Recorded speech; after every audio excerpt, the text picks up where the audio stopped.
Hello, I'm Otter, and welcome back to this server I share with friends and family. Today's plan is to build a ghast farm.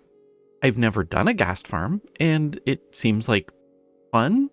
I don't know, I like trying new things, so I want to try it. So I need a bunch of obsidian, and I have been mining obsidian. See, lots of obsidian. So we've got our plan, which means naturally, we're going to go do something different. Here's spawn. And the episode I did where I was building a path, I mentioned I had some friends that were just picking up Minecraft. And they have set up shop just over on the other side of that hill.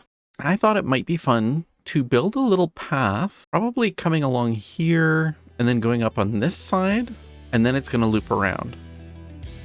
Minecraft terrain generation often ends up looking pretty goofy if you look at it close up. So a path building project like this benefits from doing some terraforming first. Naturally, I got distracted and spent far too long on this side project to my side project, but eventually reined myself in and focused on just what I needed to fix, so that travel along the path would feel reasonably natural. The path up the hillside was a bit more challenging because I wanted something reasonably flat and easy to travel on, but the default terrain was extra chaotic here and I wasn't sure how to make it feel natural. Eventually, I decided that cliffs there would make sense. Yep. Definitely very natural. To start the process of marking the actual path, I decided to set up some lanterns on fence posts along the way. It's not the most elaborate decoration ever, but it was easy to mark out the path, and keeping it all lit means it's that much safer. Plus, lanterns look fancy. See how fancy the trail looks now?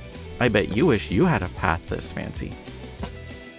The next step in this kind of project is to put in the path. Sometimes I like using the actual path block, but I felt like a coarse dirt path made more sense here. At some point I'll come back and mix in some other dirt types and maybe even a bit of packed mud here and there, but for now, even just a plain coarse dirt path is a massive improvement. I guess that means I'm gonna come back and fix a dirt path by turning it into a slightly different dirt path? It works. With all the terraforming I did, the place was looking pretty bare. So I decided to procrastinate on editing this video by going through and adding a bunch of grass and bushes and other vegetation back in.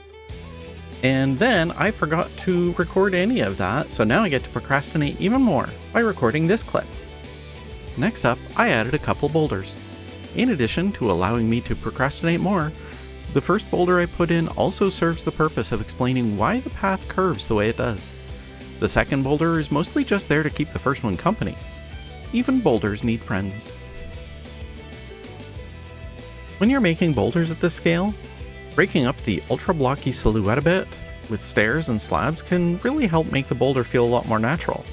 And some subtle highlights with andesite and shadows, in this case with some mossy cobblestone and some tuff, can add a really nice touch. Before we get to the before and after, don't forget to like and subscribe and all that sort of thing. With all that YouTuber-y stuff out of the road, here's the final result.